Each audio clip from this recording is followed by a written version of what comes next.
Notre pays est secoué depuis quelques jours par une succession de scandales autour d'une transmission de VIH par des personnes dites homosexuelles. Cela a relancé de façon insistante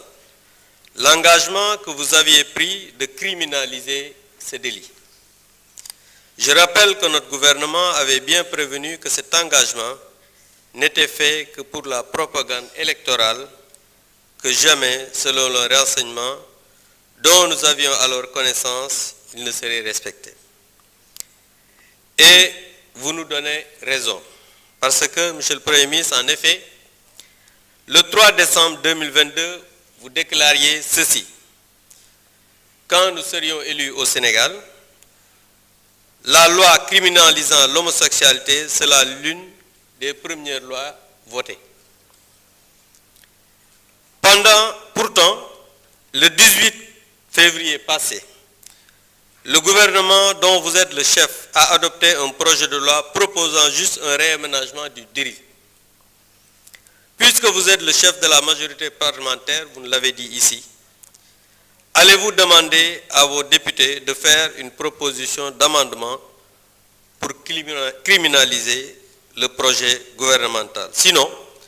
qu'est-ce qui vous empêcherait de tenir votre engagement? Monsieur le Premier ministre, jamono yi réew mi dafa am ay coow lu bari muy wàllu góor jigéen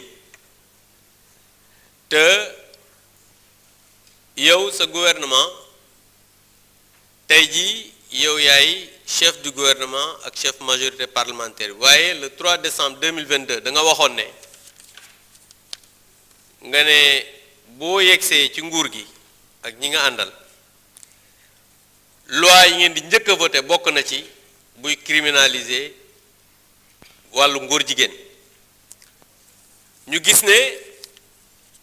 conseil des ministres yi passé def ngeen benn projet de loi ngeen adopté ko ngeen ne da ngeen di gën a diisal li nga xam ne mooy daan yi ci wàllu góor jigéen dëgg la loolu baax na waaye ñuy wax ne comme da nga ne woon dañuy criminaliser homosexualité est-ce que parce que nag loolu ruse la parce que daan yi nga diisal ko ak criminaliser ñaari chose la yoo xam ne bokkul est-ce que di ngeen respecter engagement bi ngeen xam ne jëloon ngeen ko pour criminaliser homosexualité parce que jàpp nañ ne depuis quelque temps li ñuy gën a mettre en avant moom mooy la transmission du VIH sida ndax loolu gis nañ ne lu garaaw la maanaam parce que nag nit ñoo xam ne dañuy jël doomu jàngoro ju mel ne VIH di ko transmettre de manière volontaire c'est très grave mais gis nañ ne ñi nga xam ne dañ leen a inculpé pour acte contre nature maanaam wàllu góor jigéen dañ leen a bàyyi ñu dem donc dafa mel ne dañuy xeex maladie ba pare bàyyi wàllu góor jigéen donc en tout cas su fekkee ne engagement yi nga xamante ne nii jëloon ngeen ko te ba tey respecté wu leen ko dafa am lu tax respecté wu leen ko ñu bëggoon devant la représentation nationale nga wax ñu exactement fan nga toll ci engagement yooyu nga xam ne jëloon nga ko devant le peuple sénégalais je vous remercie. Merci, honorable Abdoumba. La parole est à notre collègue Oumar Diop. Fatma Mbodj se prépare.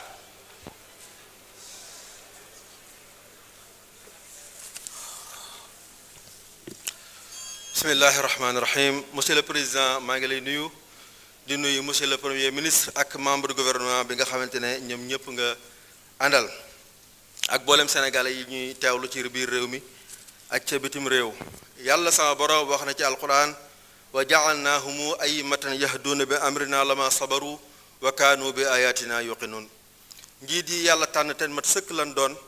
yàlla sama borom da leen di defal dënd bu yaatu ñu mën a muñ lool waaye ànd ak ngëm goo xamante ne ngëm gu inébranlable lay doon face à toute situation aaya bii su ma ko jàngoon te sa jëmm ji teewu fi du tere xel yu sell yëpp dinañ la xalaat la ko dale ci ca Carpo ci Blaise ak Ngalandu ba fii may wax ak yow li nga daj ngir Sénégal moom boppam li nga daj ngir Sénégal yilif am koomam suuxat ko mu meññ te yunt li nga daj ngir Sénégal yëpp di yeewu ci donkaasi gi amul ku ko mos a daj ci landerneau politique Sénégal nag en tant que représentant du peuple maa ngi lay wax monsieur le premier ministre jërëjëf au nom du peuple sénégalais sama collègue bi nga xamante ne moom ma wutu léegi gàtt fàttaliku dafa bokk ci mandargay jubadi jàpp naa ne ku nekk waroon naa am aise ci wax ci affaire góor jigéen ba mu des ñoom ndax moom léegi mu am un quart de siècle ci législature boolem ñi fi nekk ñëpp moo leen jiitu ci assemblée nationale bi waaye day loolu taxul mu mus a ñeppi gi mu ñëm jëm ci maanaam ñaawlu li nga xamante ne mooy ak ngóor jigéen bal groupe parlementaire bi nga xamante ne sax ci la bokkoon ñoom saa yu réew mi mosaan góorgóorlu ba indi proposition de loi te ko ci table assemblée nationale dañ koy an tuuri ko ci àll ba kon jàpp naa ne ku nekk war naa wax ci ngóor jigéen ba mu des yéen bu njëkk góor jigéen buñ ko mosaan jàpp yóbbu ko police formalité rek la leer na ko da day fanaani këram ku gis liy xew fan yi xam ne réew mi am na rupture may ñëw rek waaye nag foyee xelu sénégalais yi loolu mooy seen marque déposée foyee xelu sénégalais yi ak ñàkk respecté sénégalais yi moo waral tuur dereti sénégalais rëyul ci yéen moo waral sàcc deniers publics rëyul ci yéen loolu moo waral bàyyi ngóor jigéen muy law rëyul ci yéen ba li boolem diir bi ngeen fi nekk mosu leen cee jéem dara monsieur le premier ministre dinaa ñëw nag ci question bi nga xamante ne moo nekk ci xelu sénégalais yépp baay yépp way jur yépp tiit am njaqare ci lii nga xamante ne mooy ngóor jigéen gi law ci réew mi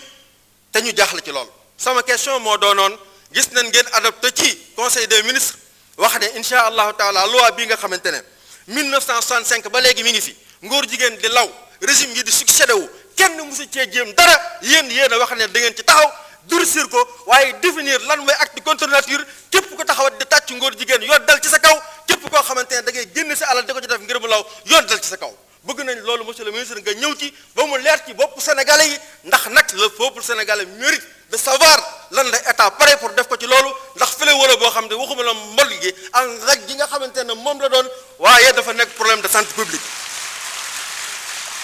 may remercier nag boolem kuréel yi nga xamante ne ñoom ñëpp defoon nañ yitte ngir ngi lii di déviance morale ñu éradiquer ko ci suñu société sénégalaise monsieur le premier ministre bëgg nañ incha allah loi boobu ñu fexe ba bu ñu koy modifier mu ànd ak effectivité am efficience ak efficacité ba doon loo xamante ne dina doon miir bopp dina dox suñu diggante ak mbon googu waaye miir boo xamante ne day résister face aux aléas du temps et face aux aléas de la géopolitique mondiale monsieur le premier ministre nag duma daaneel mukk te ñëwuma ci yow ndax nag ñun ñi jóge woon ci taal jàng yi ñun ñi bàyyi woon suñuy minbar di wax nit ñi waa jaa ngi wallahi siggi nañu démb bi nga def sa poste da ngaa bind le mot vérité en lettre capitale loolu di ñu wax rapport bi nga am ak dëgg mosoo ñoo jiite ci mbir lu dul da nga ñoo teg ci mutu xala si dëxin du buntu dëgg waaye mosoo ñoo génn ci mbir lu dul da nga ñoo jaare ci muxraja si dëxin buntu dëgg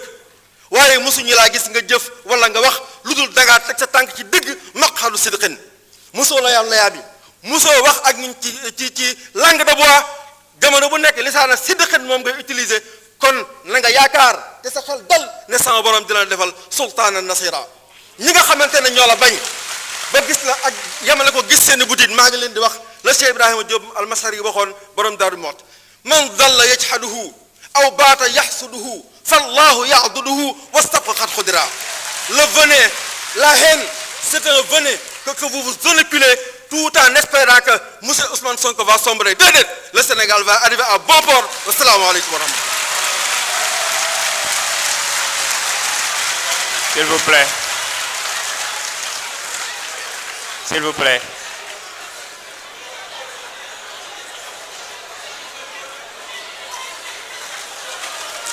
S'il vous plaît. S'il vous plaît.